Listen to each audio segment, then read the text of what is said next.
Carta aos Coríntios com Emmanuel.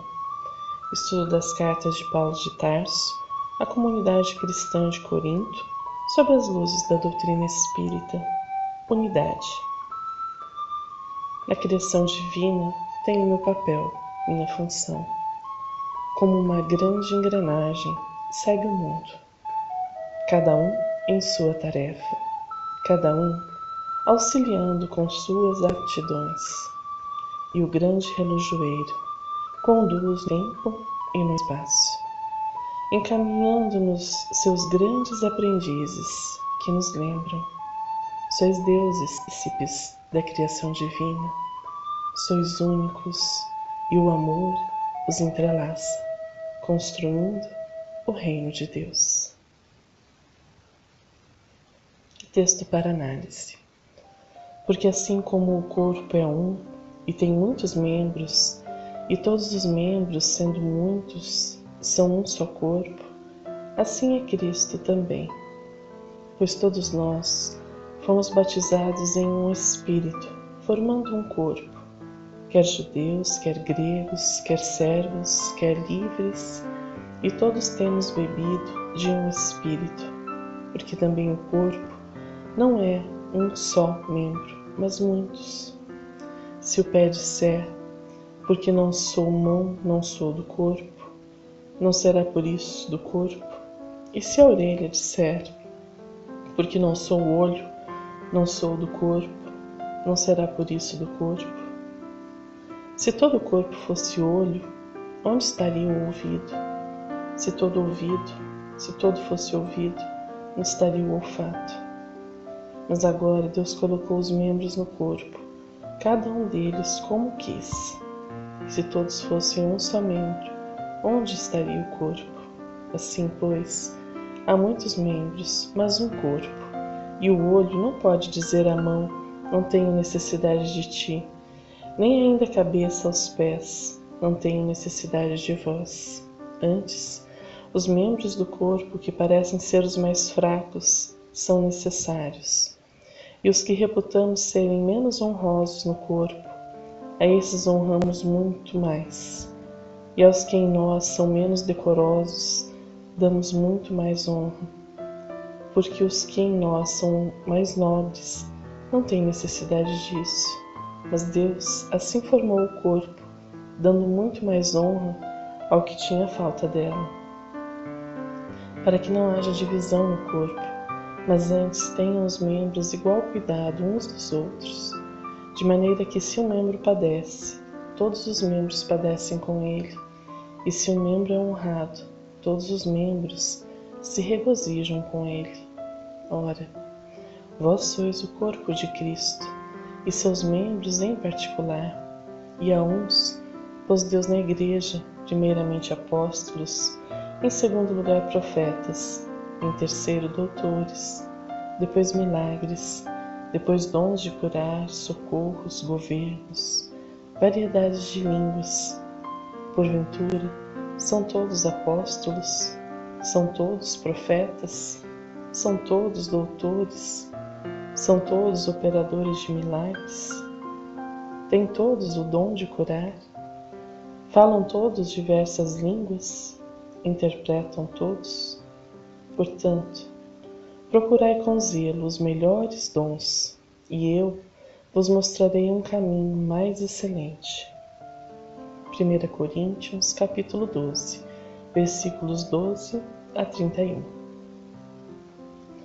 Cada um de nós foi criado por Deus de forma única e individual. Não há na terra um ser sequer que seja igual ao outro. Até mesmo os gêmeos univitelinos possuem algo que os distingue. Somos únicos, porém, quando nos irmanamos através do Cristo Jesus, adentrando em sua seara divina para o trabalho de edificação na terra, aderimos a um novo corpo e, sem perder a individualidade, passamos a perceber que todos estamos ligados, que somos dependentes uns dos outros. Aos poucos, vamos percebendo que a felicidade do outro é também a nossa, e mais importante ainda, que a dor do outro também é nossa. Paulo fala aos Coríntios: Porque assim como o corpo é um e tem muitos membros, e todos os membros, sendo muitos, são um só corpo, assim é Cristo também. Pois todos nós fomos batizados em um Espírito, formando um corpo, quer judeus, quer gregos, quer servos, quer livres, e todos temos bebido de um Espírito. Porque também o corpo não é um só membro, mas muitos. Um só corpo, eis o princípio da fraternidade em sua mais bela expressão. Estamos ligados uns aos outros, somos irmãos em Deus nosso Pai, mas vivemos como seres distintos, como se o que o outro faz ou sente não tivesse importância. No livro Pensamento e Vida, Emmanuel nos auxilia a compreender este corpo, do qual fazemos parte. Se o homem pudesse contemplar com os próprios olhos as correntes de pensamento, reconheceria de pronto que todos vivemos em regime de comunhão segundo os princípios da afinidade. A associação mora em todas as coisas, preside a todos os acontecimentos e comanda a existência de todos os seres. Demócrito, o sábio grego, que viveu na Terra muito antes do Cristo, assevera que os átomos, invisíveis ao olhar humano, agrupam-se à feição de pombos à cata de comida, formando assim os corpos que conhecemos. Começamos agora a penetrar a essência do microcosmo e, de alguma sorte, podemos simbolizar por enquanto no átomo, entregue à nossa perquisição, um sistema solar em miniatura, no qual o núcleo desempenha a função de centro vital, e os elétrons a de planetas em movimento gravitativo. No plano da vida maior, vemos os sóis carregando os mundos na imensidade, em virtude da interação eletromagnética das forças universais. Assim também, na vida comum, a alma entra em ressonância com as correntes mentais em que respiram as almas que se lhe assemelham. Assimilamos os pensamentos daquele que pensam como pensamos. É que sentindo, mentalizando, falando ou agindo, sintonizamos-nos com as emoções e ideias de todas as pessoas, encarnadas ou desencarnadas da nossa faixa de simpatia. Estamos invariavelmente atraindo ou repelindo recursos mentais que se agregam aos nossos, fortificando-nos para o bem ou para o mal, segundo a direção que escolhemos. Em qualquer providência, em qualquer opinião, somos sempre a soma de muitos. Expressamos milhares de criaturas e milhares de criaturas nos expressam. Paulo percebia em ligação e interdependência, e por esta razão prossegue o texto falando da importância de cada membro, nesta analogia magnífica com o nosso próprio corpo. Se o pé disser, porque não sou mão, não sou do corpo, não será por isso corpo? E se a orelha disser, porque não sou olho, não sou corpo, não será por isso corpo? Se todo o corpo fosse olho, onde estaria o olfato, o ouvido? Se todo fosse ouvido, onde estaria o olfato? Mas agora Deus colocou os membros no corpo, cada um deles como quis. E se todos fossem um só membro, onde estaria o corpo? Este texto, em verdade, tem sido utilizado para as igrejas em modo geral. Católicos e protestantes comparam o corpo dito por Paulo como um só, com as igrejas. Entendemos, porém, que o conceito é muito mais amplo. E se compreendemos, dentro do Espiritismo, que a humanidade inteira está sob a égide do Cristo, e assim, não apenas os participantes do mesmo grupo que eu fazem parte do corpo, mas todo ser, toda a humanidade, encarnada e desencarnada. Não afora, todos estamos interligados, influenciando-nos positiva e negativamente, auxiliando-nos ou prejudicando-nos. Tudo o que eu faço ou deixo de fazer terá uma consequência para mim e para outros. Perceber esta ligação nos remete a um novo patamar de compreensão com o mundo que nos cerca. O irmão que erra deixa de ser um ser apartado mas passa a ser como um dedo de meu pé que está adoecido e precisa ser tratado. Sinto sua dor, sinto sua tristeza, seu erro é meu também. Deixamos de julgar para acolher, deixamos de acusar para tentar compreender. Emmanuel comenta um dos versículos e nos auxilia a avançar na busca em compreender os ensinos de Paulo. Lição na construção do Mestre. Ora, vós sois o corpo do Cristo e seus membros em particular. 1 Coríntios 12, 27. O Evangelho não nos convida a confiança preguiçosa nos poderes do Cristo, qual se estivéssemos assalariados para funcionar em claques de adoração vazia. O apóstolo Paulo faz-nos sentir toda a extensão da responsabilidade que nos compete à frente da Boa Nova. Cada cristão é parte viva do corpo de princípios do Mestre, com serviço em particular. Não te iludas assim, fixando-te exclusivamente em afirmações labiais de fé no Senhor, sem adesão do próprio esforço ao trabalho edificante que nos foi reservado, sentindo, pensando, falando e agindo nessa ou naquela ocorrência. É indispensável compreender que é preciso sentir, pensar, falar e agir como se o Mestre estivesse sentindo, pensando, falando e agindo em nós e por nós. Alguém provavelmente dirá que isso seria a previda superestimação de nós próprios. Entretanto, apesar de nossas evidentes imperfeições, é forçoso começar a viver no Senhor, para que o Senhor viva onde nos cabe viver. Para isso, perguntemos diariamente a nós mesmos como faria Jesus o que estamos fazendo, porque sendo Cristo dirigente e mentor de nossa fé, todos nós, servos dele, somos chamados, no setor da atividade individual, a defini-lo e retratá-lo com fiel expressão. Emmanuel, Palavras da Vida Eterna. Uma célula adoecida deixa de multiplicar-se de forma correta e passa a reproduzir-se, causando prejuízos aos demais órgãos, produzindo processos infecciosos e de muita dor. Assim também, quando nos afastamos de nosso modelo e guia, Cristo Jesus, agindo em desconformidade com seus ensinos, multiplicamos tal qual a célula adoecida. A todo momento, somos influenciados e influenciamos, e somos responsáveis por este processo, eis que é a nossa vontade que faz caminharmos no bem ou no mal. Certamente não nos transformaremos no Mestre, e nem conseguiremos agir e amar como Ele amava. Somos imperfeitos, isto é fato.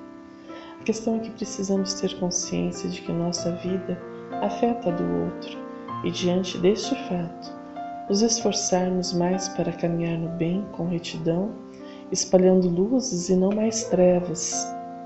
A mudança que necessito em minha vida, em minhas imperfeições, ocorre quando adquirimos as virtudes que ainda não temos. O mal é ausência e não presença. O mal é ausência de amor, compreensão, afeto, carinho. É a escuridão que espera pela luz para clarear. No livro